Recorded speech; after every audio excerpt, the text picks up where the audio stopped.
Hello everyone, I hope कि आप सभी अच्छे होंगे, बढ़िया होंगे, बिंदास होंगे। दोस्तों, आज हम निफ्टी को एनालिसिस करेंगे। ठीक है कि एक्चुअल में बिग पिक्चर क्या आ रही है, जिसपे ऑब्वियसली मंथली आता है टाइम फ्रेम, वीकली आता है, डेली आता है। ठीक है, और आवरली को भी हम यहाँ पर एनालिसिस करेंगे। ठीक है, मंथली के अंदर अभी अक्टूबर मंथ क्लोज नहीं हो तो इसको हम एज आज के लिए नहीं करेंगे, बट नेक्स्ट वीक हम जरूर करेंगे। बट फिलहाल हम इन तीनों के ऊपर फोकस करेंगे। चलिए वीडियो को शुरू करते हैं। आज है सैटरडे तो हम टॉप डाउन एनालिसिस कर रहे हैं। कल है संडे तो हम कल जो है ग्लोबल मार्केट्स को प्लस जो है आपके साथ एनालिसिस करके एक व्यू बनाएंगे कि कैसे हमें प्लानिंग करना है अकॉर्डिंग टू ग्लोबल मार्केट्स को भी। ठीक है, चलिए वीडियो को शुरू करते हैं। बेसिकली अगर आपने हमारे टेलीग्राम के चैनल को ज्वाइन नहीं किया, ठीक है, जिसका लिंक आपको इसी वीडियो के डिस्क्रिप्शन बॉक्स में मिल जाएगा। अगर आपने कोई भी कॉल का या फिर पुट का ट्रेड होल्ड पे रखा है, ठीक है, उसके बारे में कोई भी आप सजेशन लेना चाहते हो या फिर एडवाइस लेना चाहते हो, तो बेसिकली आप जो है हमें इसी वीडियो के डिस्क्रिप्शन बॉक्स में जो व्हाट्सएप का लिंक दिया हुआ है वहां पर आप जाकर हमें जो है डायरेक्टली कॉन्टैक्ट कर सकते हो। चलिए अब हम वीडियो को शुरू करते हैं आगे के लिए। ठीक है कि अब हमें कैसे प्लान करना है। सबसे पहले अगर आप यहाँ पर देखो वीकली टाइम फ्रेम, तो वीकली टाइम फ्रेम जिस तरीके से हमें दिख रहा है, ठीक है, अगर मैं आपको चार्ट थोड़ा सा जूम अब यहाँ पर कर दूं, तो वीकली टाइम फ्रेम का जो सिनेरियो था वो कैसा आ रहा था। मार्केट एक अप ट्रेंड में है। ठीक है, ठीक है, यहाँ पर निफ्टी एक अप ट्रेंड के अंदर है। लोअर यानी कि हायर लो बनाकर यहाँ से फिर एक अपने प्रीवियस हाइस को तोड़ देता है, यानी कि एक नया हायर हाई बना देता है। ठीक है, ये है हायर लो एंड ये है हायर हाई। ठीक है, तो अब क्या होता है, अब मार्केट अगर जब तक मार्केट हायर लो को नहीं तोड़ता तब ऑब्वियसली मार्केट का जो है डाउन ट्रेंड स्टार्ट भी नहीं होगा। ठीक है, मतलब कि अपना ट्रेंड जो है वो चेंज भी नहीं होगा। अब वो चीज नहीं हुई है। अब क्या चीज हुई है, मार्केट यहाँ पर ही कंसोलिडेशन कर रहा है, यानी कि एक नया हाई लगाकर उसी पॉइंट से यहाँ से रिवर्स होकर एक यानी कि इसी एरिया के अंदर ही कंसोलिडेशन कर रहा है पिछले 4 वीक से, मतलब कि पिछले पिछले 1 महीने से इसी एरिया के अंदर ही कंसोलिडेशन कर रहा है। अब उसके बाद भी एक इंटरेस्टिंग ये सिनेरियो आया।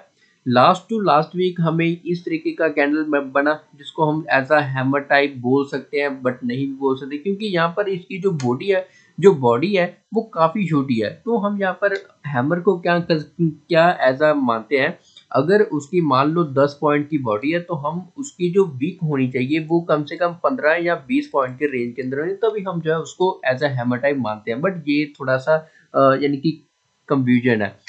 उसके नेक्स्ट वीक क्या होता है, एक ब्रेकआउट आता है और काफी अच्छी जो है कैंडल हमें बनती दिखाई देती है कि हमें वीकली के अंदर बहुत अच्छी कैंडल बन चुकी है। और अभी जो है हम एक्सपेक्ट कर रहे हैं कि मार्केट के अंदर अपने हाइस के टूटने पर जो है हमें एक मोमेंटम देखने को मिल सकता है। बट इस वीक के अंदर ऐसा नहीं हुआ। मार्केट अपने हाइस के नियर की यहाँ से रिवर्स लेता है और यहाँ पर एक बेरिश यानी कि रेड कैंडल यहाँ पर बना देता है। उससे भी इंटरेस्टिंग और चीज है, जो लास्ट वीक का जो लो था उसको भी मार्केट ने नहीं तोड़ा। अब ये दो सिनेरियो बनते हैं, या तो यहाँ पर ही इसी एरिया के अंदर यानी कि ओपन होकर, ठीक है, यहाँ पर लो ले लीजिए, चाहे थोड़ा सा यानी कि ऊपर ले लीजिए, यहाँ पर ही ओपन होकर आगे इस वीक के अंदर, आने वाले वीक के अंदर हमें जो है ब्रेकआउट दिखा दे, ठीक है, अपर साइड या फिर डाउन साइड एक ब्रेकडाउन दिखा दे। तो ये दोनों चीजें हमें यानी कि एक तो होनी ही है मार्केट के अंदर की। ठीक है, तो अगर मार्केट के अंदर ये चीजें होती है तो ऑब्वियसली अगर अपर साइड मार्केट के अंदर ब्रेकआउट आता है तो यहाँ पर हमें 20,222 का जो हाई है, तो हमें इस यानी कि 10 से 15 दिन के अंदर अंदर ये हमें मार्केट के अंदर देखने को मिल सकता है लेवल। अब दूसरी चीज क्या है कि अगर मार्केट अपने लोस को तोड़ रहा है तो ऑब्वियसली कहीं ना कहीं यहाँ पर पहले यहाँ पर जाएगा 90,200 के नियर। उसके बाद थोड़ा सा हो सकता है कंसोलिडेशन करे, ठीक है, क्योंकि अगर अपने लो को तोड़ रहा है तो कहीं ना कहीं हमें कंसोलिडेशन ऐसा कुछ ना कुछ प्राइजेशन जरूर देखने को मिला, कहीं ना कहीं हमें ट्रैप जरूर देखने को। मैं आपको यही कह रहा हूँ कि अगर मार्केट यहाँ पर डायरेक्टली ब्रेक डाउन करता है तो हमें रीटेस्ट का प्राइजेशन का वेट करने के बाद हमें जैसी कंफर्मेशन मिलेगी हम उसको जो है प्लानिंग करेंगे सेलिंग का। तो ये हमारे लिए एक प्लानिंग है। अब हम यहाँ पर चलते हैं डेली टाइम फ्रेम के अंदर कि डेली टाइम फ्रेम कैसे बिहेव हो रहा है मार्केट के अंदर। अगर आप यहाँ पर देखो, एक प्रॉपर रेंज आपको इस टाइम फ्रेम के अंदर नजर आ रही है। यहाँ पर लोस जो है, ठीक है, यहाँ पर एक हाई है। अब आपको जहां पर ठीक समझ में आया कि कैसी रेंज बनी हुई है, किस तरीके से मार्केट अगर एक दिन गैप अप हो रहा है, दूसरे दिन गैप डाउन हो रहा है, फिर एक दिन गैप अप हो रहा है, तो ऐसे करके पूरा का पूरा रेंज बना हुआ है। जो मैं आपको इस पॉइंट के अंदर एक एडवाइस देना चाहता हूँ कि अगर मार्केट जब तक इस रेंज के अंदर है, सबसे पहले जो ऑप्शन बायर्स है, ठीक है, अपनी क्वांटिटी को कम कर दो, ठीक है। दूसरा जो चीज़ है वो अपने रिस्क मैनेजमेंट के ऊपर काम करो, ठीक है। Risk management in the sense कि अगर आप जो है रिस्क रिवॉर्ड रेशियो आपका सही नहीं है, अगर आप किसी ट्रेड के अंदर 1:1 लेकर चले एवरी ट्रेड के अंदर, तो आप कहीं ना कहीं ज़्यादा प्रॉफिटेबल नहीं हो पाओगे, ठीक है। बट यहाँ पर एक चीज़ की दिक्कत है, वो है बड़े लॉसेस, ओवर ट्रेडिंग, ठीक है, फोमो, फियर, ग्रीड। तो ये सारे कॉन्सेप्ट, साइकोलॉजी कॉन्सेप्ट्स आ जाते हैं जिसके ऊपर भी आपको काम करना बहुत ज़रूरी है, ठीक है। तो ऑप्शन बायर अगर आप यहाँ पर बात कर रहे हैं तो क्वांटिटी कम कर दो जब तक मार्केट इसके रेंज के अंदर है, अपने रिस्क मैनेजमेंट के ऊपर काम करो, ठीक है, अपने पोजीशन साइज के ऊपर काम करो, तो ये सारी चीज़ें आपको बेनिफिट काफ़ी दे सकती है जब तक मार्केट इसकी रेंज के अंदर रहता है, ठीक है। तो चलिए अब हम बात करते हैं कि अब हमें आवरली का टाइम फ्रेम कैसे मार्केट के अंदर प्लान कर सकते हैं। आवरली का अगर हम यहाँ पर देख रहे हैं तो ये बेसिकली हम जिसको हम बोलते हैं अपने इंट्राडे के लिए ही प्लान करते हैं।